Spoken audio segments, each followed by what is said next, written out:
Hello viewers, நம்ம பார்க்குறது 11th standard economics chapter 8. இது வந்து second part video, Indian economy before and after independence. வாங்க லெசன்குள்ளே போகலாம். இந்த லெசனில் வந்து முக்கியமான ஒரு சில பாயிண்ட்ஸ் தான் சொல்கிறாங்க. அதை மட்டும் நம்ம நோட்ஸ் மாதிரி எடுத்துக்கிட்டோம்னா ஈஸியாக இருக்கும். ஃபஸ்ட்டு இண்டஸ்ட்ரியல் பாலிசி ரிவல்யூஷன் 1848 வந்து இது வந்து பாலிசியை கொண்டு வராங்க. Central monopoly, state monopoly, unregulated private enterprises அப்படின்னு ஒரு 3 டைப்பில் பிடிக்கிறாங்க. சென்ட்ரல் மோனோபோலியில் கீழே வந்து ரயில்வேஸு, ஏர்வேஸு, அப்புறம் ஆர்மி, டிஃபென்ஸ் ஸ்ட்ரக்சர், இதெல்லாம் சென்ட்ரல் மோனோபோலி, அதாவது சென்ட்ரல் கவர்மெண்ட் இருக்குது. ஸ்டேட் கவர்மெண்ட் என்னென்ன இருக்குது அப்படின்னா ஏர்கிராஃப்ட் மேட் பண்ணுறது, ஆட்டோமொபைல் பில்ட் பண்ணுறது, சிமெண்ட்டு, ரப்பர், வயர்லெஸ் அப்பரன்சிஸ், அப்புறம் மினரல் ஆயில் இதெல்லாம் கொண்டு வருது. அப்புறம் அன்ரெகுலேட்டட் ப்ரைவேட் என்டர்பிரைசஸ் வந்து ப்ரைவேட்டோட என்டர்பிரைசஸ் சொல்லியிருக்காங்க. அவ்வளோதான், சிம்பிளாக ஞாபகம். இண்டஸ்ட்ரியல் பாலிசி ரெவல்யூஷன் ஆஃப் 1956 என்ன சொல்லுதுன்னா மெகனோபிஸ் மாடல். அதாவது இந்த மாடல் என்ன சொல்லுது அப்படின்னா ஒரு லார்ஜ் ஸ்கேல் ப்ரொடக்ஷன் பண்ணுற, அதாவது பெரிய அளவில் ப்ரொடியூஸ் பண்ணுற இண்டஸ்ட்ரி, குட்ஸை ப்ரொடியூஸ் பண்ணுற இண்டஸ்ட்ரி தான் ஒரு எக்கனாமியை டெவலப்டு ஸ்டேட்டுக்கு கொண்டு போகும் அப்படின்றது இந்த மாடல் சொல்லுது. அப்புறம் இது என்ன சொல்கிறாங்கன்னா ஒரு 3 கேட்டகரிஸ் வச்சுருக்காங்க. இண்டஸ்ட்ரி இதை வந்து 3 கேட்டகரியாக பிடிக்கிறாங்க இந்த பாலிசி. இப்போ என்னென்ன பாலிசி 17 இண்டஸ்ட்ரி, 12 இண்டஸ்ட்ரி, அப்புறம் 3rd கேட்டகரி வந்து ரிமைனிங் இண்டஸ்ட்ரின்னு சொல்லியிருக்காங்க. ஃபர்ஸ்ட் 17 இண்டஸ்ட்ரின்றது ரயில்வேஸ், ஏர், டிஃபென்ஸு, ஏர் மூலமாக டிரான்ஸ்போர்ட்டேஷன், அந்த ட்ரேடிங், அது எல்லாத்துமே சென்ட்ரல் ஓனில் இருக்குது. இது ஒரு கவர்மெண்ட்டோட டாமினேஷன் கீழே இருக்குது. அடுத்த ஸ்டேட் ஓன்டு பார்த்தீங்கன்னா ஸ்டேட் ஓன்டு அப்படின்றது வந்து ஒரு 12 industries which are invested to state. அதாவது நம்ம ஏற்கனவே பார்த்தோம் அந்த manufacturing of art, aircraft, cement, rubber, mineral oil, அதெல்லாம் சொல்கிறாங்க. அடுத்து ப்ரைவேட் செக்டர் பார்த்தீங்கன்னா இந்த இடத்துல இருக்க இண்டஸ்ட்ரீஸ் வந்து ப்ரைவேட் செக்டர், அதாவது பாக்கி இருக்க எல்லா இண்டஸ்ட்ரியுமே ப்ரைவேட் தான் ஓன் பண்ணியிருக்காங்க அப்படின்றதையும் சொல்லியிருக்காங்க. அடுத்து நம்ம பார்க்க இருக்கிறது green revolution. Green revolution father அப்படின்றவங்க இந்தியாவை பொறுத்தளவு எம்எஸ் சுவாமிநாதன், வேர்ல்டை பொறுத்தளவு நார்மன் பொலாக் அப்படின்றவங்க. இந்த கிரீன் ரெவல்யூஷன் பாலிசி வந்து 3rd 5-year பிளானில் தான் நம்ம இந்தியாவில் இன்ட்ரடியூஸ் பண்ணியிருக்காங்க. இதோட அச்சீவ்மெண்ட்ஸ் என்னென்ன அப்படின்னு பார்த்தீங்கன்னா நம்மளுக்கு வந்து இது மூலமாக தான் PL 480 அது மூலமாக வீட்டை வந்து அமெரிக்காவிலேருந்து நம்மளால் வாங்க முடிஞ்சு. அடுத்து HY high yielding variety seeds அப்படின்றத இதுதான் இன்ட்ரடியூஸ் பண்ணிச்சு. அப்புறம் ப்ராடக்ஷன் பண்ணுறது, கேஷ் கிராப்ஸோ இல்லை கமர்ஷியல் கிராப்ஸோ ரெண்டையும் இது பண்ணுறது. அப்புறம் ஒரு ஃபெர்டிலைஸ்டு இல்லாத சீட்ஸை வந்து ஃபெர்டிலைஸ்டாக மாற்றுறது, இது எல்லாமே வந்து இது மூலமாக தான் நடந்துச்சு அப்படின்றத சொல்கிறாங்க. அதுக்கடுத்து நம்ம பார்க்க இருக்கிறது வந்து பார்த்திங்கன்னா வீக்னஸ் வந்து என்னென்னா இந்தியாவில் வந்து மான்சூன், அதாவது மழை அப்படின்றது வந்து ஒரு இது மாதிரி எப்போ வரும் எப்போ போகணும்னு யாருக்குமே தெரியாது, அதுதான் சொல்லியிருக்காங்க. அதுக்கடுத்து இந்த income gap between the large அப்புறம் ஸ்மால் மீடியம் ஃபார்மர்ஸ். ஒருத்தவங்க வந்து வாழை தோட்டம் வச்சுருப்பாங்க, பேடி இது பண்ணுவாங்க, வீட்டு இது பண்ணுவாங்க. அவங்களுக்கு பேடி வீட்டு காசு தரும், ஏன்னா வாழை அது வந்து காசு தந்துடும், வாழை இது காசு தருன்னா இது 2 காசு தந்துடும். எப்படியுமே பார்த்தாலும் அவங்க வந்து ஒரு லார்ஜ் இன்கம் வாங்குகிற ஃபார்மர்ஸு, அவங்களுக்கும் இல்லை ஸ்மால் ஃபார்மர்ஸுக்கும் நடுவில் ஒரு மிகப்பெரிய இது இருக்கும். அப்புறம் இந்த லார்ஜ் கெமிக்கல் வந்து நம்ம யூஸ் பண்ணுறது மூலமாக காரணமாக நம்மளோட நிலத்துக்கு வந்து ஒரு பெரிய பாதிப்பு இருக்குது அப்படின்றது தான் இந்த இதோட முக்கியமான பிக் பாயிண்ட் இந்த க்ரீன் ரெவல்யூஷன் வருது. அடுத்து largest scale industries. Large scale industries பார்த்தீங்கன்னா software, automobiles, tea, sugar, cement, sugar, அப்புறம் பேப்பர், அப்புறம் இன்ஜினியரிங், ஃபுட் ப்ராசஸிங், ஐடிஸ், இது எல்லாமே இதில் சொல்கிறாங்க. ஃபர்ஸ்ட் நம்ம பார்க்குறது அயன் அண்ட் ஸ்டீல் இண்டஸ்ட்ரி. இதை வந்து யார் எப்போ வச்சாங்க அப்படின்னா 1870s Bengal iron and steel industries, West Bengal Kulti அப்படின்ற இடத்துல, ஜாஹாரியா அப்படின்ற இடத்து பக்கத்தில் இருக்குது. அப்புறம் 1907 வந்து ஜம்ஷெட்பூர் அப்படின்ற இடத்துல first large scale steel plant disco அப்படின்றத வைக்கிறாங்க. அப்புறம் டிஸ்கோ வந்து 1919 வைக்கிறாங்க. இது ரெண்டுமே ப்ரைவேட் செக்டருக்கு உடையது அப்படின்றது வந்து ஒரு முக்கியமான பாயிண்ட். அதுக்கடுத்து என்ன நடக்குது அப்படின்னா first public sector unit was Visvesvaraya Iyer அப்படின்னு சொல்கிறாங்க. விஸ்வேஸ்வராயா ஐயர் வந்து Indian and iron and steel works, அவர் வந்து ஒரு இந்தியன். அவர் வந்து என்ன பண்ணியிருக்காரு அப்படின்னா கர்நாடகாவில் இந்த கம்பெனியை வச்சு அது கவர்மெண்ட் உண்டு பண்ணியிருக்காரு.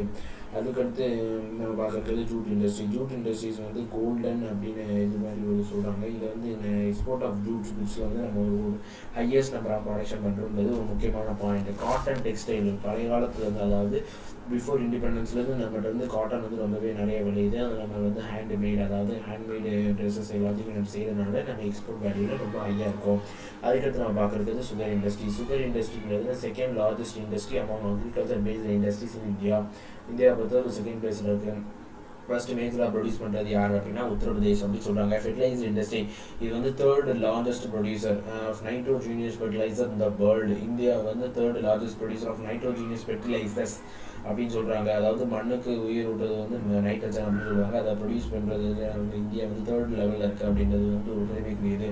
அதுக்கடுத்து பேப்பர் இண்டஸ்ட்ரி என்ன அப்படின்னா 1812 அதாவது அட்டு ஸ்ரீபெரம் அப்படின்ற ஒரு ஊரில் வந்து இந்த பேப்பர் வைக்கிறாங்க. அது எங்கே இருக்குது அப்படின்னா வெஸ்ட் பெங்காலே இருக்குது.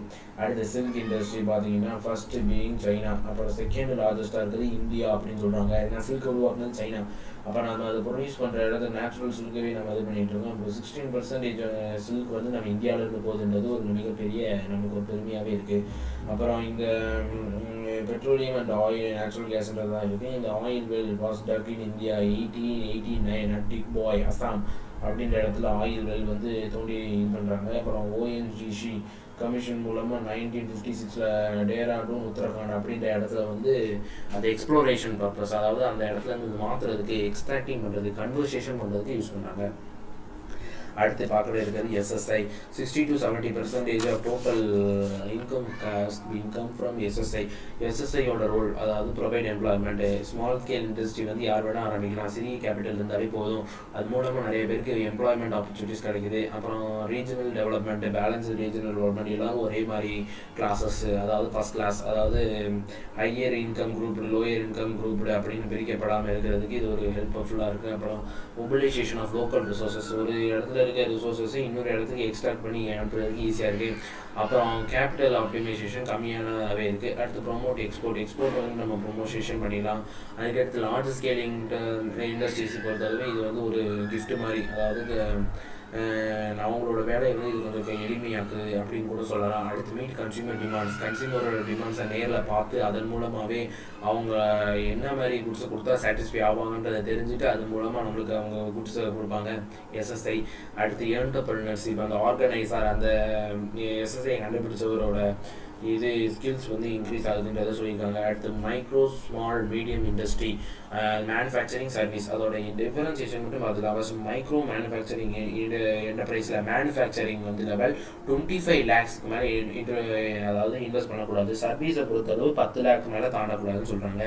அடுத்து ஸ்மால் மேனுஃபேக்சரிங் இண்டஸ்ட்ரியை பொறுத்தளவு 25 lakh rupeesலேருந்து 5 crores இருக்கணும் ஸ்மால் என்டர்பிரைஸில் மேனுஃபேக்சரிங் செக்டர். சர்வீஸ் செக்டர் அப்படி எவ்வளோ இருக்கணும் அப்படின்னு பார்த்தீங்கன்னா 10 lakhலேருந்து 2 crore அது உள்ளே இருக்கணும் அப்படின்னு சொல்கிறாங்க. அடுத்து மீடியம் மேனுஃபேக்சரிங் என்டர்பிரைஸ் பார்த்தீங்கன்னா 5 crores-லேருந்து 10 crores வரையும் மேனுஃபேக்சரிங் செக்டார்லையும், சர்வீஸ் செக்டாரில் 2 crore-லேருந்து 5 crore வரையும் இருக்கணும் அப்படின்றத சொல்லியிருக்காங்க.